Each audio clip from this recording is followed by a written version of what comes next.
Good morning my dear students. आज हम कक्षा 10वीं में सेकेंड चैप्टर पढ़ेंगे जिसका नाम है अम्ल, क्षारक और लवण। जो स्टूडेंट आज हम इस चैप्टर की शुरुआत करेंगे, ये आपका वीडियो का पार्ट 1 है। Part 1 chapter 2 science. ठीक है माय डियर स्टूडेंट, चलिए हम स्टार्ट करते हैं। हमारा टॉपिक है अम्ल, क्षारक और लवण। देखिए स्टूडेंट, आपने पिछली कक्षाओं में अध्ययन किया होगा कि भोजन का खट्टा कड़वा स्वाद भोजन में विद्यमान क्रमशः अम्ल और क्षार के कारण होता है। आप जानते हैं, पिछली कक्षा में आपने पढ़ा है कि भोजन खट्टा और कड़वा किस लिए होता है, क्योंकि इसमें अम्ल और क्षार होता है। यदि आपके परिवार का कोई सदस्य अत्याधिक भोजन करने के कारण अम्लता से पीड़ित है तो आप कौन सा उपचार सुझाएंगे? ठीक है, नींबू पानी, सिरका या बेकिंग सोडा का विलयन। यदि आपके परिवार किसी को एसिडिटी हो गई तो आप उसको क्या देंगे? उपचार बताते समय आप किस गुणधर्म का ध्यान रखेंगे? आप जानते हैं कि अम्ल एवं क्षारक एक दूसरे के प्रभाव को समाप्त करते हैं। आपने अवश्य इसी जानकारी का उपयोग किया होगा कि अगर किसी को एसिडिटी हो जाए तो आप क्या करेंगे? क्षार युक्त पदार्थ उसे देंगे ताकि एसिड का प्रभाव क्या किया जा सके, कम किया जा सके। याद कीजिए कि हमने कैसे बिना चखे खट्टे एवं कड़वे पदार्थ की जानकारी ली थी। आप जानते हैं कि अम्ल का स्वाद खट्टा होता है। अम्ल नीले लिटमस पत्र को लाल कर देते हैं। अम्ल खट्टा होता है और नीले लिटमस पत्र को लाल कर देते हैं, जबकि क्षार का स्वाद कड़वा होता है और लाल लिटमस पत्र को नीला कर देते हैं। अम्ल का स्वाद खट्टा होता है, नीले लिटमस पत्र को लाल कर देते हैं, जबकि क्षार का स्वाद कड़वा होता है या लाल लिटमस पत्र को नीला कर देते हैं। अब लिटमस क्या होता है? लिटमस एक प्रकार का प्राकृतिक सूचक है। इस प्रकार हल्दी भी एक ऐसा सूचक है।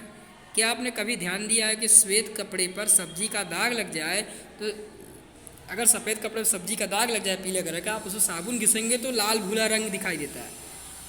ठीक है, लेकिन कपड़े को अत्यधिक जल से धोने के पश्चात वह फिर पीले रंग का दिखाई देता है। ऐसा क्यों?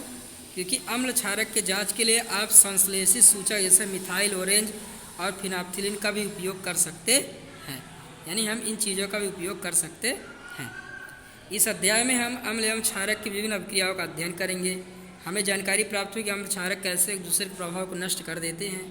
साथ ही दैनिक जीवन में पाई जाने वाली उपयोग की जाने बहुत सी रोचक जानकारी को हम देखेंगे। देखिए, लिटमस क्या है? लिटमस विलयन बैगनी रंग का रंजक होता है जो थैलेफाइटा समूह के लीचेन पौधे से लिटमस निकलता है। प्राय इसे सूचक के रूप में जाना जाता है। लिटमस विलयन जब ना तो अम्लीय हो ना तो क्षारकीय होता है तब यह बैगनी रंग का होता है। इसी प्रकार बहुत सारे प्राकृतिक पदार्थ, लाल पत्ता गोभी, हल्दी, हाइड्रेजिया, पटूनिया, जेरोनियम, फूलों के पंख, ये सभी अम्ल क्षारक की उपस्थिति को सूचित करते हैं। इन्हें अम्ल क्षारक सूचक कभी कभी केवल सूचक ही कहा जाता है।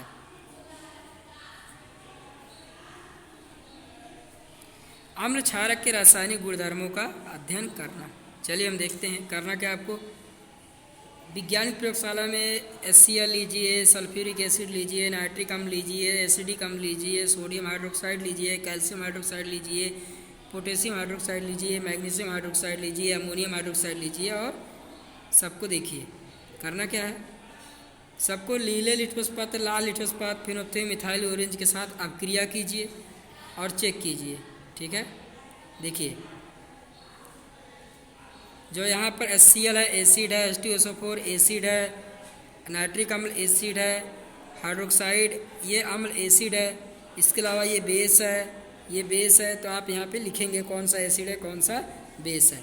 ठीक है, देखिए हम रंग परिवर्तन के द्वारा बताते हैं कि कोई अम्ल है या क्षारक है। कुछ ऐसे पदार्थ होते हैं जिनकी गंध अम्लीयता और क्षारीय माध्यम में बदल जाती है। जिनकी गंध अम्लीय और क्षारीय माध्यम में बदल जाती है उन्हें हम गंधीय सूचक कहते हैं। आइए हम देखते हैं क्या कह रहा है। बारीक कटी हुई प्याज स्वच्छ कपड़े के टुकड़े प्लास्टिक के थैले में लीजिए। ठीक है, थैले को कसकर बांध दीजिए।